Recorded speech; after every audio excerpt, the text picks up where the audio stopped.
Hello. Welcome to Notes to My Legal Self. Together, we explore topics of interest to in-house lawyers.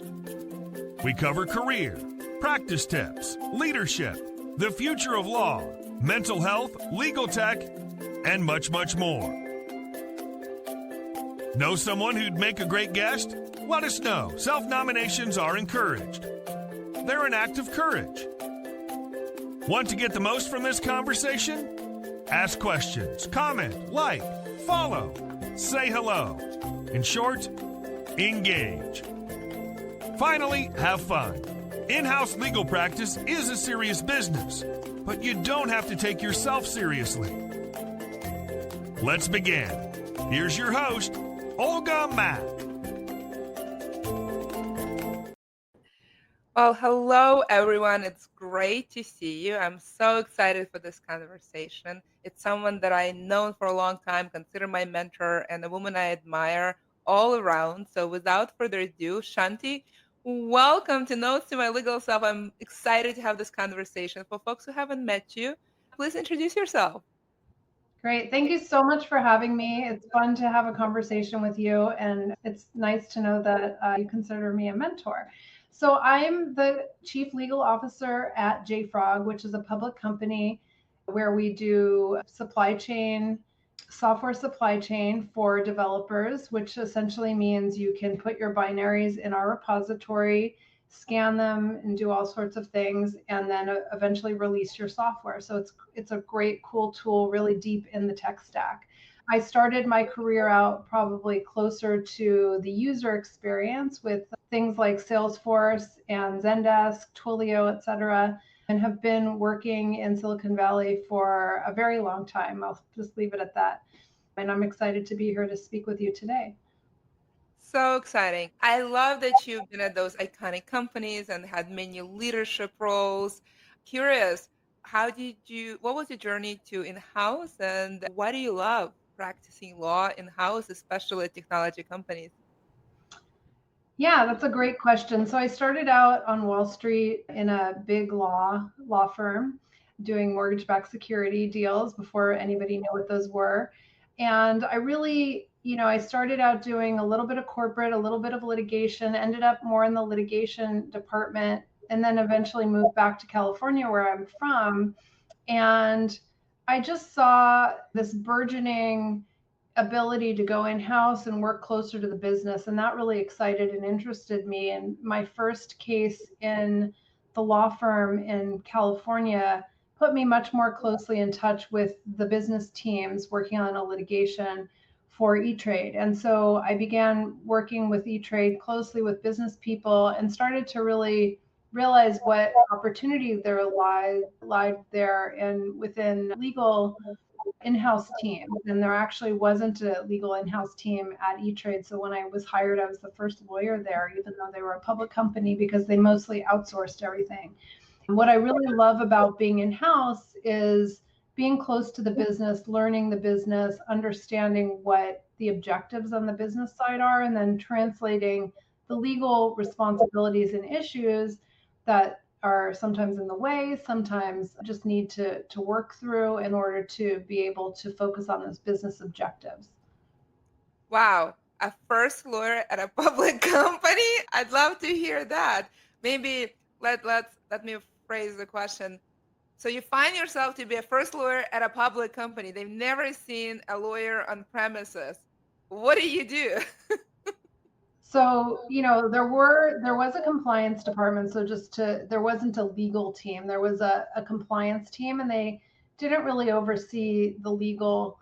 They oversaw compliance because it was a broker dealer. And to be clear, they had lots of expertise on the outside. So they had external, at the time, Brobeck, Flager, and Harrison, a now defunct law firm that I had worked for, was their outside counsel, but there was nobody in-house. And honestly, back then in the late 90s, there weren't these huge legal teams within the company. So today you might have thousands of lawyers at Google, Meta, Salesforce, et cetera. Back then, if you even had one general counsel, maybe one or two people supporting that person, that would be the legal team at most public companies at the time. So it wasn't unusual. And actually, so when I was hired by the chief compliance officer and put in the compliance department, which I had no background in whatsoever. So the first day I received training and got into an audit by the NASD, which was FINRA's predecessor. And so I was doing things that I had no idea what they were and just learning from the compliance team. But quickly after I joined, people realized there was a lawyer on premises and they started just throwing things on my desk. For example, one day I came back to my desk and I had all the patents for the company there. And they said, you know, you need to work on this one patent that we have something going on with it. And we have an opposition to our trademark somewhere. And we need to figure that out. And I had no background in any of those things. So I had to quickly roll up my sleeves and learn what I didn't know. And that really taught me so much about in-houses being curious and being open to learning new things, because you're always having to understand things outside of your expertise area. A lawyer on premises. And actually, I love that we talk about it. We often talk about how there's maybe dissatisfaction of legal being Department of No, but there is sort of a flip side of it. There's sort of sometimes an excitement of a lawyer on premises because we're gonna do things better. And I've personally experienced quite a lot of it, actually way more than sort of legal is scary. It's more like, oh, there's someone who's going to help us. We're going to get to point B much, much sooner. This lawyer on premises phenomenon, which I think is actually very, very real and prominent, especially if you position it correctly. But what you alluded to is this sort of evolution of role of legal. Your story of being hired by compliance, building an excitement of lawyer on premises, doing things that maybe you have not done before, showing your value. From your perspective, now having been at many, many technology companies with increasingly larger departments and footprint, what evolution of Office of General Counsel have you seen, and kind of how do you adjust your career? How do you recommend that others adjust their career in light of that insight? So it really has changed, as I mentioned, and as you've said, you know, from being the department where you just kind of oversee outside counsel. We still obviously do that today, but it's become much more around, you know, having a seat at the table with the executive team, understanding what the direction of the company is and where we need to be part of that.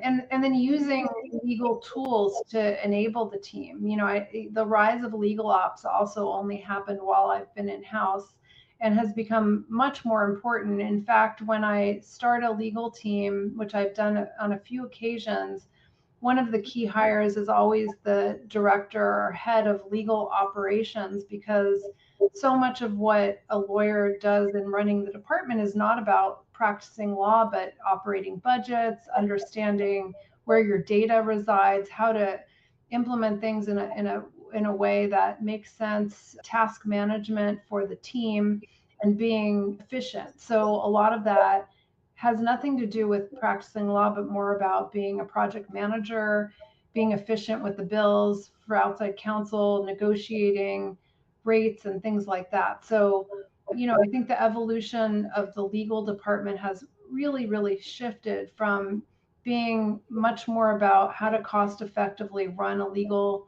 team, oversee mostly globally for most companies, and understand both the business side, but also the rationale and the legal side, and how to meld those two together.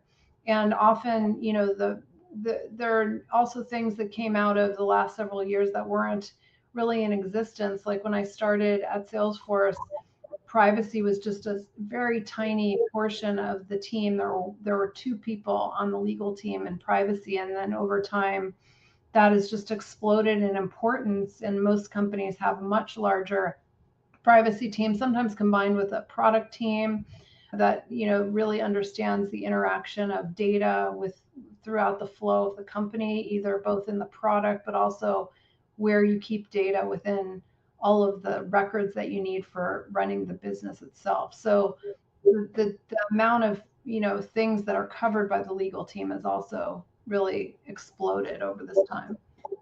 Wow, that's a lot of things. I do want to unpack some of them. I love your insight that, your top hire, maybe even the first hire or first few hires is, someone who leads legal operations independent of title. And I'm curious, how do you as a leader kind of assess who is the right person to be on YouTube? Like, what is your process? Does it start with you, kind of who you are and what your sort of interests and competences are? Does it start with the needs of a company? Where does it start, and how do you sort of that's a key role, sounds like. How do you make sure that this key role, almost like a right hand role, is filled correctly for you to be the executive you want to be? I would say it's not usually the first role I would fill, but one of the first few, as I mentioned. I think it's a very important to understand the skill set of people. Been lucky to work with great legal ops leaders throughout my time in house, and really understanding what the tools are, what's out there. And there are several key organizations that allow them to network within the community to figure that out. So I think that the whole idea of legal ops, as I said, was a newer thing that really evolved and came out of Silicon Valley.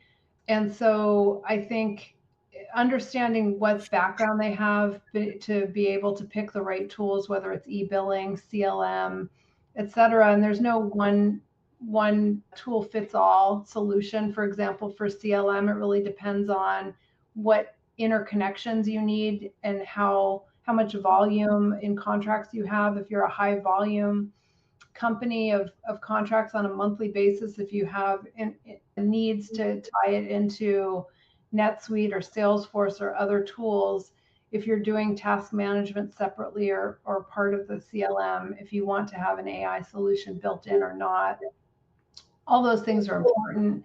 And having the person already having implemented some tool like that in a similar company is very, very helpful. And also just the more hands-on that they can be, I think I've found somebody who can be kind of a jack of all trades, who knows how to use different project management tools, CLM systems, e-billing, and then can just juggle and get things accomplished. Because and budgeting is very helpful. The more that they can be more of a chief of staff or ultimately become one, I think has been very helpful from my perspective. You've also alluded to sort of explosion of things that we as legal professionals cover in-house. You alluded to rise of privacy, and then multiple times now mentioned skills like project management, precisely because there's just so much stuff and not necessarily a direct one-to-one correlation with resources increase. So curious, looking at all the things that have to be done with the lens of maybe you have help of a legal operator who helps you kind of automate some of these things. How do you decide how to structure a department and which things to prioritize among the gazillion things that the legal department could be doing? Part of it depends on what your company does. If you're keeping health records, of course data privacy and understanding HIPAA are going to be paramount to your remit in the legal team. If you're doing something else where privacy is tangential, then maybe it's not as important to have a large privacy team, and you can outsource that. It really depends on the business and the key risks in the business. Some, like if you're at a broker dealer, you're going to probably have a separate compliance team, which may or may not report to the general counsel, and that's going to just deal with the issues related to compliance. Or in healthcare, same thing. So I think it really depends. You can structure, and each company I've been at has structured the legal team slightly differently, but it just all depends on how to be the most nimble and support the business in the best way that you can. And I find that in most of the companies that I've been in, we've had a heavy volume of monthly contracts and quarterly contracts. And so commercial legal is very important to understand how that works, how that can be nimble, how you can run it on a regional basis so that people aren't waiting for decisions on a time zone basis. Because if you're have a European team and they always have to wait, for example, for somebody in California to respond, that's not going to be efficient. You're not going to be able to get things quickly signed especially at the end of the year or the end of the quarter. So you have to really think about what are the key points for you as a business. Oh, I love it. And so one of the things you mentioned in the beginning is that closeness to the business and kind of being part of it is what attracted you to joining in-house. And then, of course, lawyers in-house in the Office of General Counsel often talk about this concept of being a trusted advisor and having a seat at the table and sort of being kind of the executive in chief when it comes to legal matters and contributing. How do you approach this opportunity of becoming the trusted advisor, becoming the go-to, having a seat at the table, guiding that strategy? What is sort of maybe one actionable hack or thing that worked for you, things that what surprised you and worked really well? How do you really make sure that that part happens for you as a senior legal leader, as chief, a CLO of the company, as the leader of the legal department? I think being curious and asking questions of your peers around the table, not just saying, okay, we're implementing this new product, but really getting to the heart of what does the product do? How does it work? What is the data flow? What's the objective of the business? What locations will it be implemented in? Really getting into the details and really understanding all those details is going to be important because there'll be privacy aspects to that. There'll be compliance aspects. There'll be understanding of where to staff things. And all those have legal implications because employment issues are different depending on geography and things like that. So really, the more you can have a seat at the table, not just at the general counsel or chief legal officer level, but at all levels within the team, so that people are close to the business at every level, so that they're really understanding what the focus is, what the objectives are, if there's weekly deal meetings that somebody is attending from your team, so they understand what the focus agreements are for that week or quarter, et cetera. So that, I'm connecting with the CRO, but my VP of commercial is really working with people in the different regions to understand the pain points and the issues that need to get accomplished, and that we coordinate together. Here's what I've heard, here's what she's heard, and then figuring out, where we have gaps and then working with the team on filling those gaps in.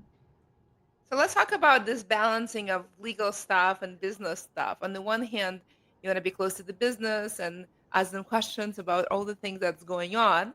On the other hand, you, as a leader of a legal department, probably not overstaffed, not over-resourced, and the work product actually has to happen. Like that stuff needs to happen. So how do you balance? How do you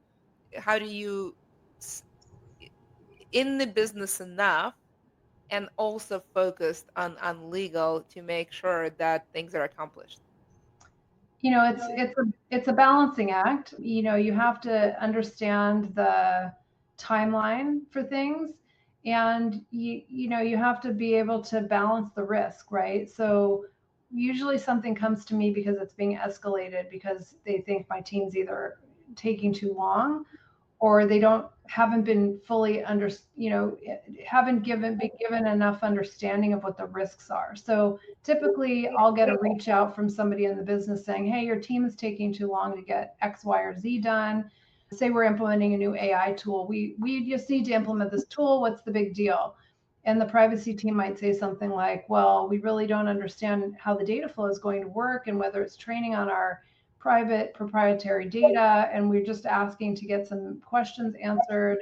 And the CIO team might say, oh, well, we have all that information, you didn't ask us for it in the right way, or we got this information. And then the privacy team might say, but we didn't get, there's some gaps in that information. So I think, being as explicit as you can about what the risks are upfront and why you're concerned, so that it's very clear, what the tool is being used for, what it's not being used for, because the privacy team might say, we have all these concerns, but they may not be applicable to the specific tool. So getting people on the same page as soon as possible is helpful, so that it either doesn't need to be escalated, or if it's escalated, I'm still going to ask all those same questions before I can make a decision myself. Let's talk about this role of in-house lawyer or lawyers generally as advisors. And that's frankly ability to influence and advise is really a good measure of lawyers' effectiveness. Yet advice is one of those things, as soon as you share it, it evaporates. And, when folks give you advice, they're usually highly aware that you don't have to take it. It dissipates as soon as it's uttered. So how do you make sure that effectiveness on your team as lawyers, both in yourself and folks on your team, to do this advisory function well? What are sort of hacks to make sure that you actually able to influence the outcome of decision that may have legal implications and ultimately for the business, so that you and your team can perform that advisory function effectively and influence decisions? So there's a couple things. One is you have to understand your company's way of doing business, right? Like if they're very, very quick, and you need to be able to say, look, this is going to take me some time to get a response. Here's the timeline I'm seeing. And then you might have to negotiate that with them, first of all, because you need to understand what the risks are, et cetera. Second, getting an understanding of, my silence is not an approval. Third, putting policies in place around, say you have a contract policy, for example, where you can say, these are the types of things that legal needs to sign off on before they're approved. And then, my current company, we kept getting responses like, oh, this was approved 4 years ago by this person who no longer works here, and we were a completely different company back then. So we've just taken that as an approval forever. So getting a clear understanding of what approvals still are standing and what needs to be updated over time and how those approvals work. And, sometimes, as you said, you may say, look, this is a risk that being clear, who has decision ability on a risk? Is it legal, where you say, well, look, there's jail time that could be incurred here, so legal needs to make the decision, versus, this is going to possibly cost this type of fine. These are the concerns we have around it. And ultimately the business can make the decision. Or, if we terminate an employee in a certain place or at a certain time, they may have additional ability to sue the company in this way or not. And ultimately the business and the HR have to be comfortable with that risk. We're advising you of the risk, but you can ultimately decide what you want to do. And then I try to align the budget with those types of decisions. If it comes back to bite the company, hopefully it doesn't come out of the legal budget. That's helpful. Of course, we talked about sort of ability to influence and sort of understand the business. And when you talk to the modern in-house leaders, they'll tell you sort of contributing to the business well beyond sort of legal work. What's your philosophy? How do you approach this, and how do you train your staff to approach it? So, for example, on commercial deals, I think it's a mistake for people to just say, well, this is only legal and legal should only opine about legal, because legal sees many more deals often than business people do, who aren't necessarily negotiating every single day for a living like the commercial legal team. So legal should be looking at the language in the order form and saying, hey, I noticed that, you put the way that you phrase this gives the customer perpetual pricing, and then that's going to be a concern to the CRO, the CEO, et cetera. And so I think it's very important for legal to take a holistic view, be able to opine on things outside of legal on commercial areas. Not to say like, if you have a matrix on discounts and approvals and things like that, you don't need to send an email to everybody on the chain, but maybe approach the sales ops leader and say, here's some issues that I have with this discount that we're giving. I noticed it's different than what we've done in these other deals. Have you thought about X, Y, or Z? I think it's always useful to put on your business hat, but at the end of the day, it's their decision. But you can certainly make your voice heard on things outside of legal. I think gone are the days where people, and I did get this often at the beginning of my career, that's not a legal decision. You don't need to talk about that. I think people are interested as lawyers, as business advisors. Clearly, there's issues related to attorney-client privilege where you need to keep things very clear between the two. But I think that people are used to having lawyers opine on business areas and expect it and welcome it as well. We're coming to the end. We can go all day, but I do have a few questions that I definitely want to cover. Specifically, I want to drill down into this ability to influence and have a seat at the table and being a business advisor, and especially in the context of major milestone decisions, things that change the course of history, so to speak. Amount of risk you take, going public, major transactions, stuff like that. How do you make sure that legal, specifically a legal leader and maybe sort of key personnel, are influencing and shaping those types of decisions that, change the course of history? So I think, making sure that you have the ability for people to work with the legal team. When I first came into E-Trade, I was a third year. So, we were sued a number of times in class actions, and I didn't feel that I had the right gravitas within the company. I marched into the CFO's office, who he had no idea who I was. As I mentioned, I was reporting to the chief compliance officer. I was like way down the chain. And I said, we received these lawsuits, and I think we need to hire a general counsel. I'm not that person. I'm a third year out of law school, and we really need somebody who can make the right decisions at the company. They ultimately did hire a general counsel shortly thereafter, and that was the right decision for the company.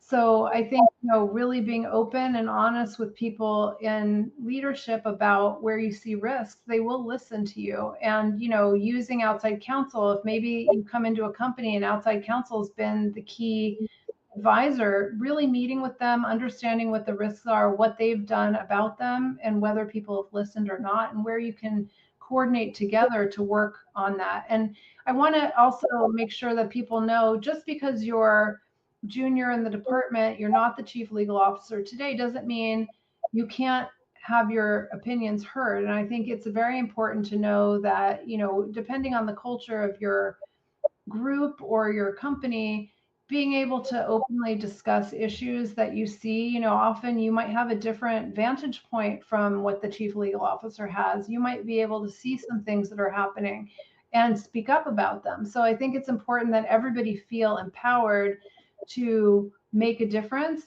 And that actually did enable me to move up, because I was, raised my hand. I said things that I saw that were happening. I made it clear that I was interested in more, and I also tried to go beyond. An example of that is I was on the commercial legal team, and a lot of things were being hampered by a hosting provider and the limited terms that we had.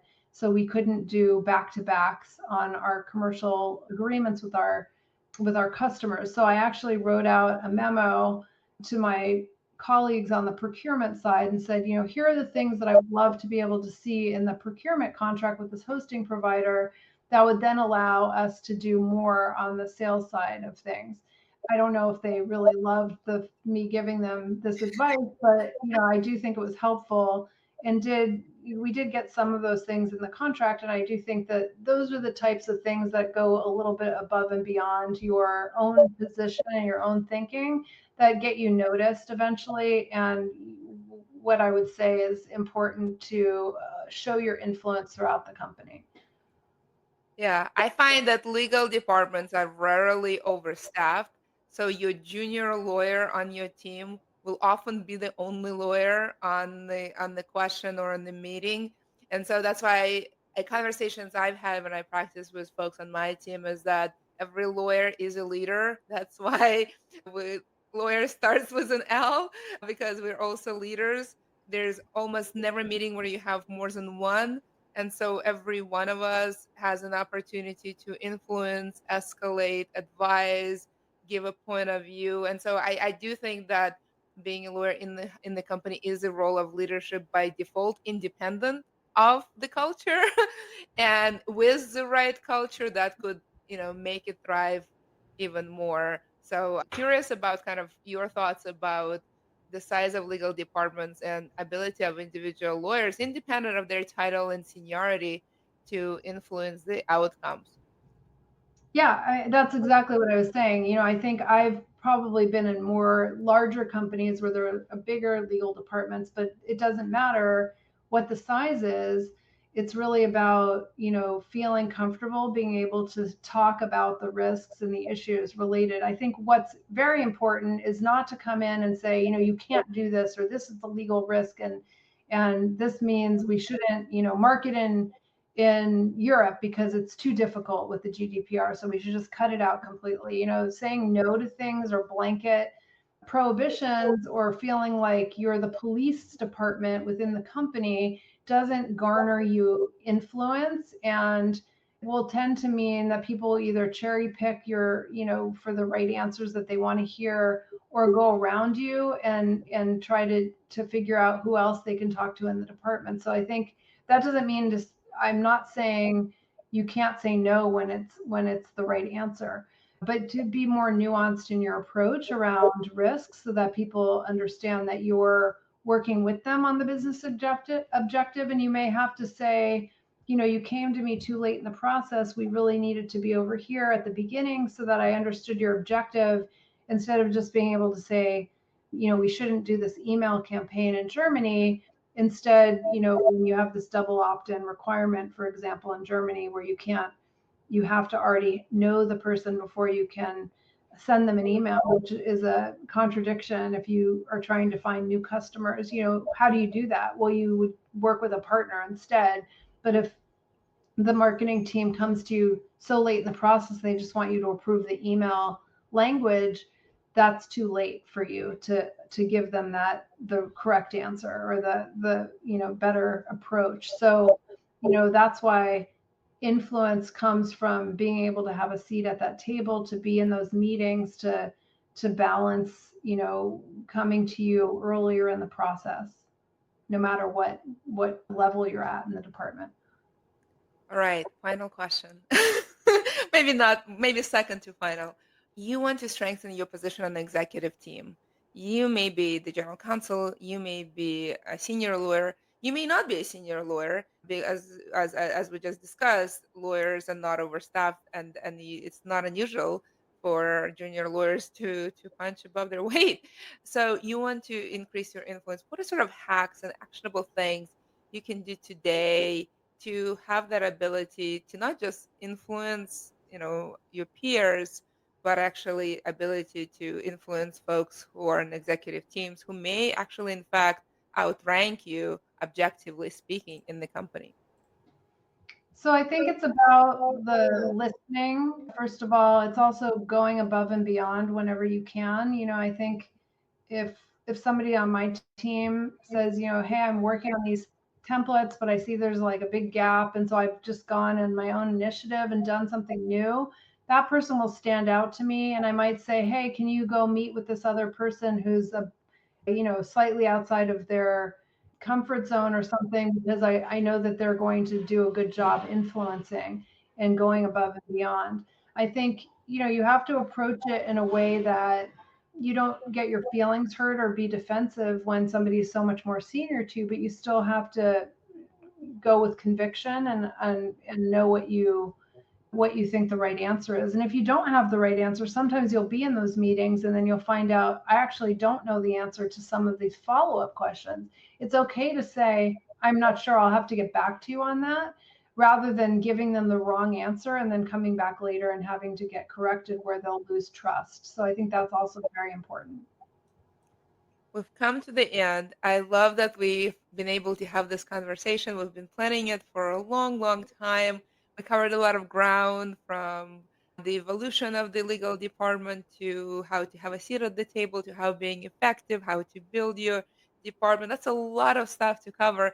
If you were to give sort of one actionable advice or one takeaway from this conversation to folks who want to be more effective in their day-to-day in-house practice, Shanti, what would it be?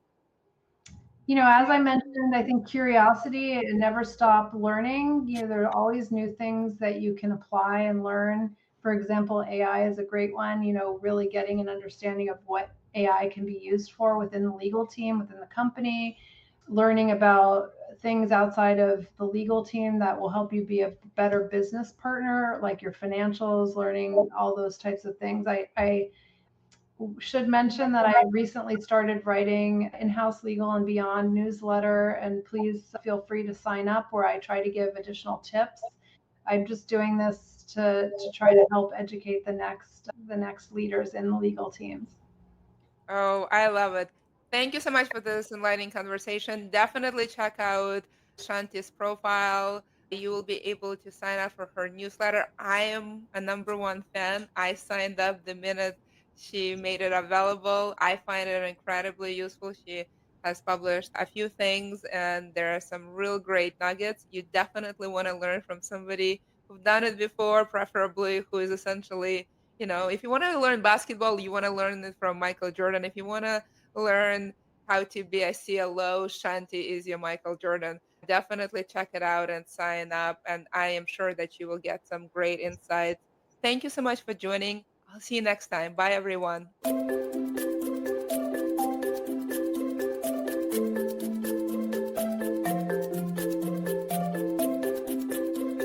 Thank you for stopping by.